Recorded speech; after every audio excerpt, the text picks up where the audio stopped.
The Andes Mountains stretch along the western edge of South America, forming one of the longest and highest mountain ranges on Earth. In central Chile and western Argentina, the range rises sharply, with peaks reaching above 20,000 feet. Snow covers much of the terrain year-round. Wind moves steadily through narrow valleys. Temperatures drop quickly after sunset. The region where the crash would later occur is remote even by Andean standards. There are no towns nearby. Few roads cross the mountains at this height. The land is shaped by glaciers and centuries of erosion, leaving steep slopes, exposed rock, and deep snowfields. During October, which is spring in the southern hemisphere, winter conditions still dominate at higher elevations. Storm systems pass through without warning. Visibility can change within minutes. Snowfall remains heavy in the upper ranges. From the air, the mountains appear endless. White ridges stretch in all directions, broken only by dark lines of exposed rock. There are no trees at these heights. No visible signs of human presence.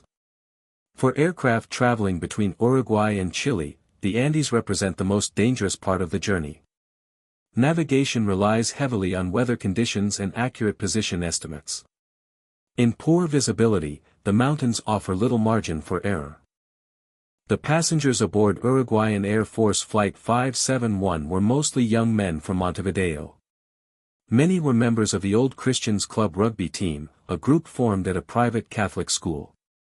They were traveling to Santiago, Chile, for a friendly match against a local team. Along with the players were family members, friends, and a small flight crew. In total, 45 people were on board. The group chartered a Fairchild FH-227D turboprop aircraft. It was commonly used for regional flights across South America. The plane was not equipped with modern navigation systems. Pilots relied largely on visual cues and time-based estimates of position when crossing mountainous terrain. The flight departed Montevideo on October 12, 1972. Poor weather forced the plane to stop overnight in Mendoza, Argentina, on the eastern side of the Andes. The next afternoon, October 13, the crew attempted the crossing again. Clouds covered much of the mountains. Turbulence was reported along the route. Because of the weather, the pilots followed a longer flight path, moving south before turning west toward Chile. This route was meant to avoid the highest peaks. The plan required careful timing before beginning the descent into Santiago.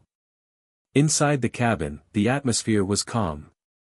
The team members talked quietly. Some played cards. Others looked out the small windows at the mountains hidden behind thick cloud cover. The flight seemed routine. As the aircraft approached what the pilots believed was the western side of the Andes, they requested permission to descend. Air traffic controllers in Santiago approved the descent based on the reported position. What the crew did not know was that strong headwinds had slowed the plane's progress. The aircraft was still deep within the mountain range. Moments after beginning its descent, the plane emerged briefly from the clouds. Instead of open valleys, towering peaks filled the windows. There was little time to react, the pilots immediately increased engine power and attempted to climb. The aircraft's nose lifted, but the surrounding peaks rose faster. The thin mountain air reduced engine performance. The plane struggled to gain altitude. Seconds later, the left wing struck a ridge of rock and snow. It tore away from the fuselage and disappeared into the clouds. The sudden loss caused the aircraft to spin violently. The right wing followed, ripping free as the plane slammed into another slope. With both wings gone, the remaining fuselage continued forward like a sled. It scraped along the mountainside at high speed, bouncing across snow and ice. The tail section broke apart and scattered behind it. Seats and debris were thrown into the air. The forward portion of the plane finally slowed as it slid into a wide snowfield between peaks. It came to rest facing uphill, partially buried in snow. Inside the broken fuselage, passengers had been thrown against walls, seats, and each other. Several were killed instantly. Others were severely injured. The cockpit had been crushed. Both pilots were dead. The survivors were left inside a hollow metal tube surrounded by high mountains on all sides. Snow continued to fall lightly.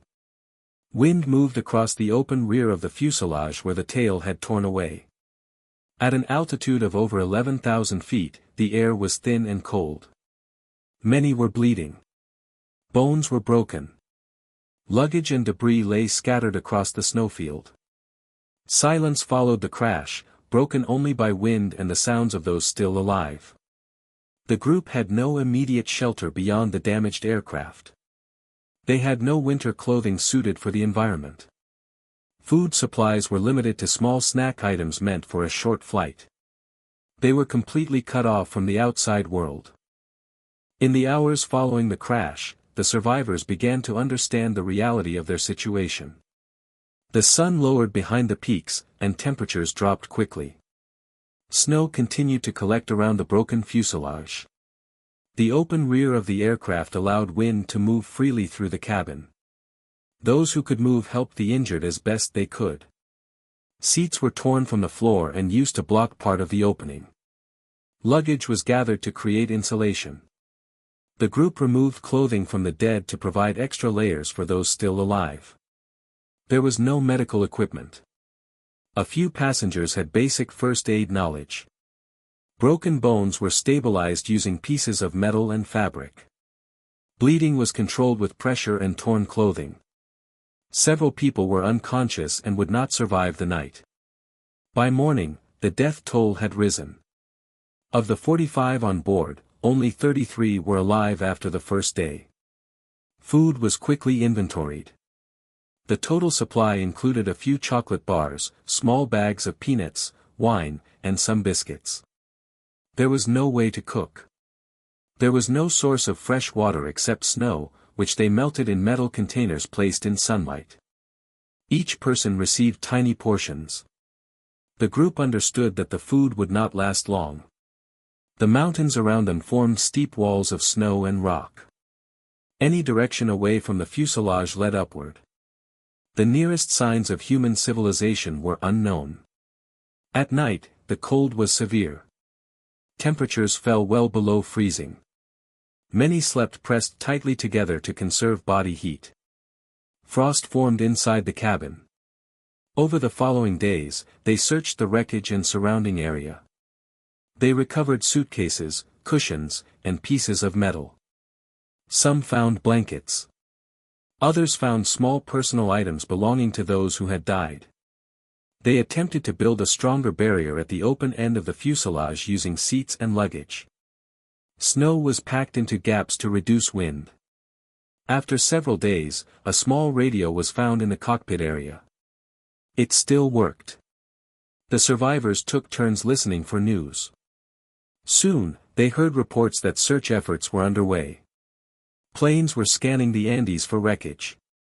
For a brief time, hope increased. Then, days later, they heard an announcement that the official search had been called off. Authorities believed there were no survivors. The realization settled quietly inside the cabin. No one was coming. Weeks passed. The small food supply ran out. Hunger became constant. Bodies weakened. Some survivors developed infections. Others grew too weak to move much.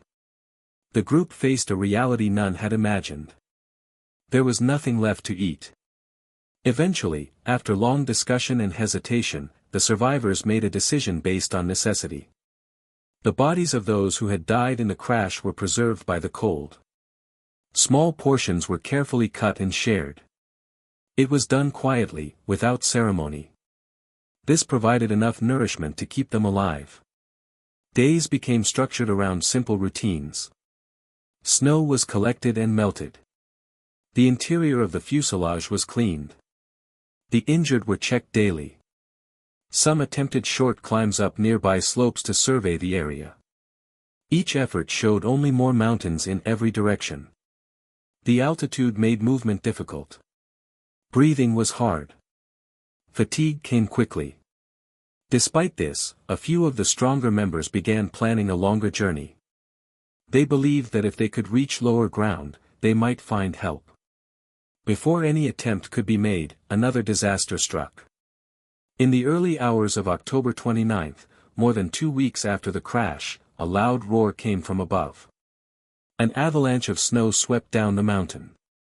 It crashed into the fuselage, burying it completely. Snow filled the cabin, pressing against bodies and crushing space. 8 people were killed instantly. The survivors were trapped inside the aircraft under several feet of snow. For 3 days, they remained buried, breathing through small air pockets. Darkness was total. They rationed oxygen by staying still. Using pieces of metal, they slowly dug upward through the snow. When they finally broke through to the surface, the landscape had changed. The fuselage was now almost entirely covered. Only a small opening remained exposed. Winter conditions intensified after the avalanche. Temperatures dropped even further. Storms became more frequent. The survivors now lived beneath the snow. Despite the losses, routines continued. They repaired their shelter as best they could. They conserved energy. They waited for clearer weather. And they prepared for the possibility that rescue would never come. As November turned into December, the environment grew harsher. Snowstorms arrived more frequently, sometimes lasting days. Wind swept across the slopes without interruption. The sun rose and disappeared behind the peaks with little warmth. Inside the buried fuselage, the survivors' physical condition declined steadily. Weight loss was severe.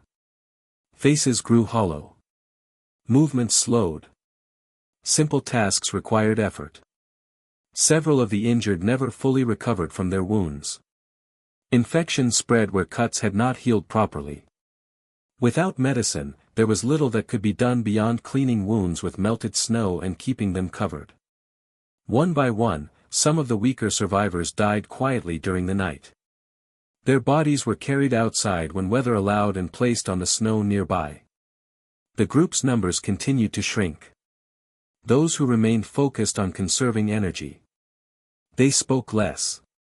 Most time was spent lying still to preserve body heat and calories. Food was limited to the small portions they could take from the deceased. It was never enough to feel full. Hunger was constant, dull, and exhausting. Mental strain increased. Days blended together. With no calendar and little change in the landscape, time became difficult to track. Some kept count by marking days on pieces of metal. Others relied on memory. Despite the exhaustion, several survivors continued planning an escape. They understood that waiting meant slow death. Earlier attempts to climb surrounding slopes had shown only more mountains. But as spring slowly approached in the southern hemisphere, snow conditions began to soften slightly. 3 of the strongest survivors, Nando Paradu, Roberto Canessa, and Antonio Vizintin, prepared for a longer expedition. They gathered insulation from seat cushions and stitched pieces of fabric together to form a makeshift sleeping bag. It was designed to protect against freezing temperatures during overnight travel. They stored small amounts of food for the journey. On December 12, nearly 2 months after the crash, the 3 men began climbing westward. The ascent was slow and difficult. The altitude made breathing heavy. Each step sank into snow. After 2 days of climbing, they reached a high ridge. From there, they expected to see valleys leading toward Chile. Instead, the landscape stretched endlessly with more peaks in every direction. They realized they were far deeper in the Andes than they had believed. Antonio Vizintin returned to the fuselage to conserve food. Paradu and Canessa continued alone. They descended into unknown valleys, walking for hours each day. Nights were spent inside the sleeping bag, pressed together to survive the cold. Their strength faded quickly. Food ran low. After several days, they finally began reaching lower elevations. Snow gave way to patches of rock and then to sparse grass. On December 20, they saw signs of life for the first time since the crash. A man on horseback appeared across a river. The water was too fast and wide to cross. They shouted, but the sound was lost in the wind. The man noticed them and returned the next day. Using paper and pencil tied to a stone, the survivors communicated across the river. They explained that a plane had crashed in the mountains and that there were survivors. The man rode away to get help. After the message was delivered across the river, Paradu and Canessa waited on the riverbank. They were weak from exhaustion and lack of food. They had walked for 10 days across snowfields, rocky slopes, and valleys. Within hours, local authorities were notified. Word reached Chilean rescue teams, who immediately organized a search in the area described by the survivors. Helicopters were dispatched into the mountains the following day. The terrain remained difficult, but now the search was focused in a specific region rather than across the entire range. Paradu and Canessa were taken to a nearby village for medical treatment. Their condition was serious but stable. They provided detailed information about the crash site and the number of people still alive. On December 22, 1972, helicopters located the wreckage. Because of limited space and altitude restrictions, only a few survivors could be evacuated at a time.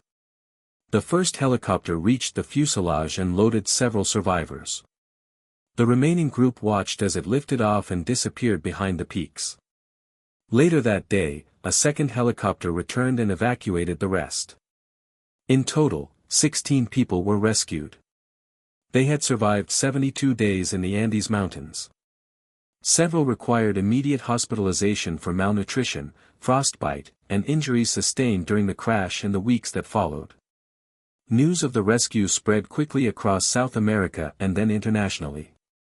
The story drew attention not only for the length of survival but also for the extreme conditions the group had endured. Details of how they stayed alive eventually became public, leading to intense discussion and scrutiny. For the survivors, the immediate focus was recovery. Their time in the mountains had ended. Shall I continue with the next chapter? Chapter 7, Aftermath and Historical Meaning. In the weeks following the rescue, the survivors slowly regained strength in hospitals in Chile and Uruguay. Many required surgeries to treat broken bones that had healed improperly and frostbite damage to hands and feet. Weight loss had been extreme, and recovery took months. Public attention was immediate and intense. Reporters gathered outside hospitals. The families of those who had died mourned while also processing the extraordinary survival of the others. When it became known how the group had sustained themselves, the survivors spoke openly and calmly about their decision. Religious authorities later stated that their actions, taken to preserve life in conditions of absolute necessity, were understandable. The crash and survival became one of the most documented wilderness survival events in modern history. Official investigations confirmed the navigational error caused by weather and wind miscalculations. Books, interviews, and later films preserved the details for future generations. For those who lived, the experience remained a defining part of their lives. Many continued their education and careers, carrying the memory of the Andes with them. The mountains where the crash occurred remain largely untouched. A small metal cross now marks the site. The story stands as a record of human endurance under isolation, cold, hunger, and loss. It is remembered not for drama, but for the quiet persistence that allowed 16 people to return from a place where survival had once seemed impossible.